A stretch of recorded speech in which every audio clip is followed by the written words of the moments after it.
The sound of a 90-pound Newfoundland knocking a toddler to the floor is unmistakable.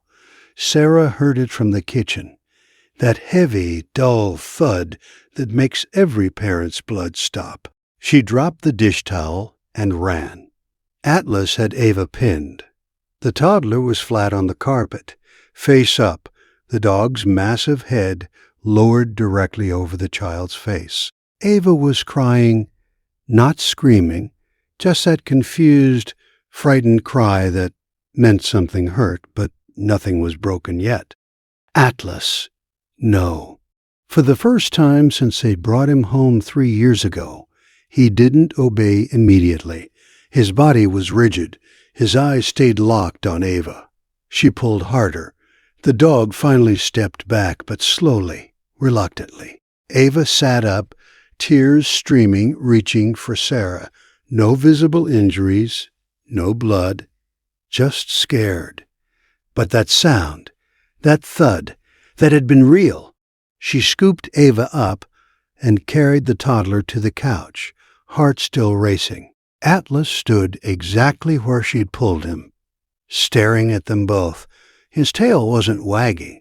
His ears were forward, alert, not guilty, not ashamed, just watching. When David got home that evening, Sarah was still shaken.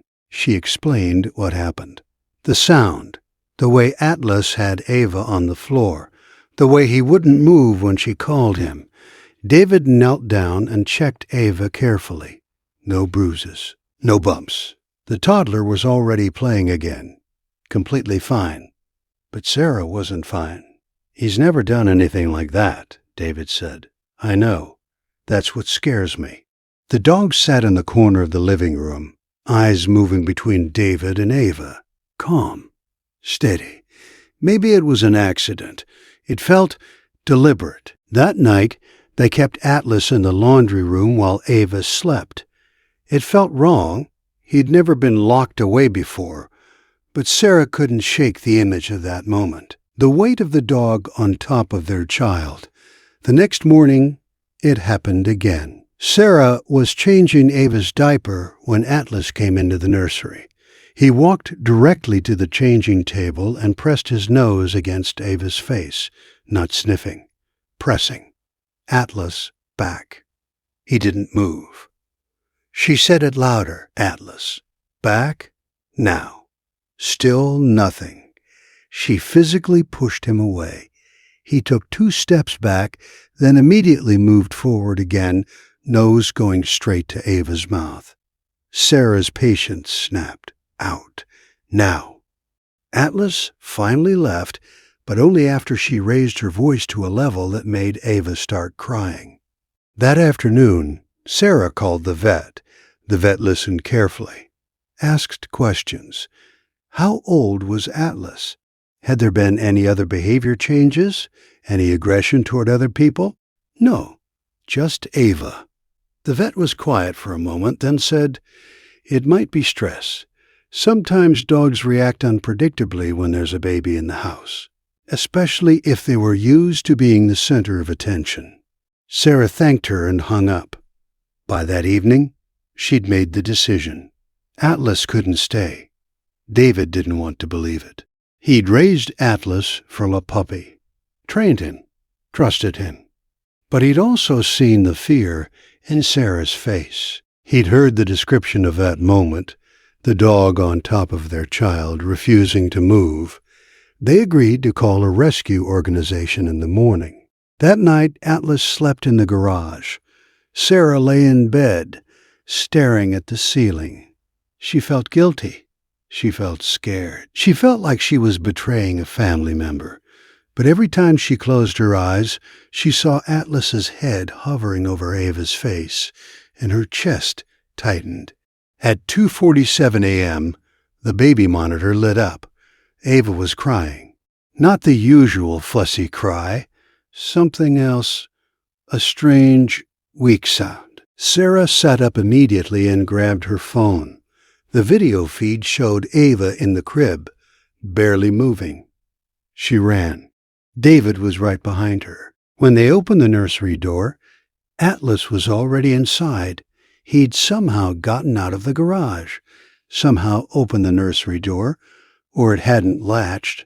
He was standing on his back legs, front paws on the crib rail, nose pressed against Ava's face.